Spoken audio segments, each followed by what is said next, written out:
We acknowledge Pope Francis for his desire to come to our lands, to come and apologize to the First Nations, Métis, and Inuit residential school survivors and their families for their role in the Canadian residential school system. This is a significant moment in our history.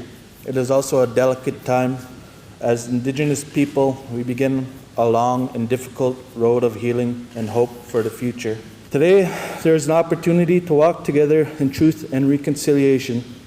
It is about establishing and maintaining a mutual and respectful relationship. It is about coming to understand the truths of what happened in the residential schools, its structure, the traumas many experienced. It is about acknowledging those truths. So once the children that are here now as children grow up and understand more and more of the truth, advancement of reconciliation will occur, because they were asked at one point as young people, do you think you will see reconciliation in your lifetime? And 70% of the youth said yes, they do. So that's a good signal. Question actually came up.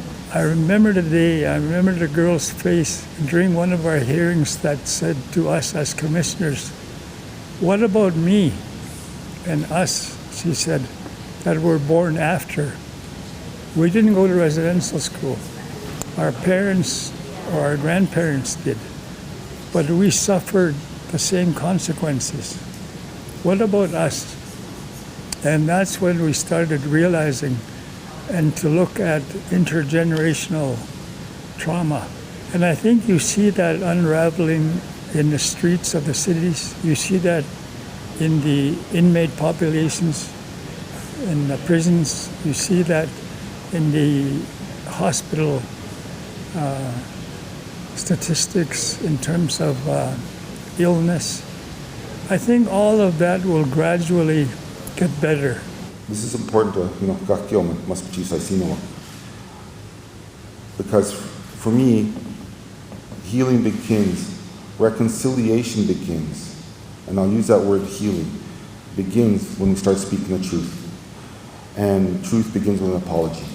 And so I think for myself, that's why I am excited that Pope Francis is coming, because I'm excited about the opportunity of healing that's going to be available for all people, all First Nations people within Canada, especially for my people in Samson Cree Nation.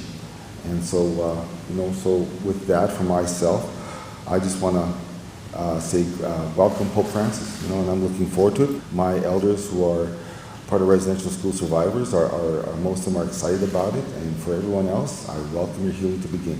I believe for a lot of people, for a long time, there are stories that are just coming out now. It validates that they went through this experience, that they don't have to remain silent anymore. And my personal experience was that, I held on to stories of abuse that happened to me until only when a friend of mine saw what was happening to me, and that was the first time I ever talked about it.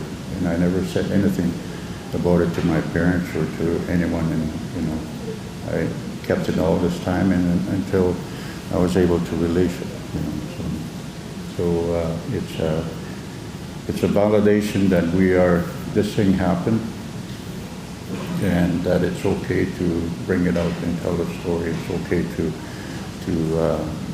do the healing around it. And so talking about it is really a way of healing about it.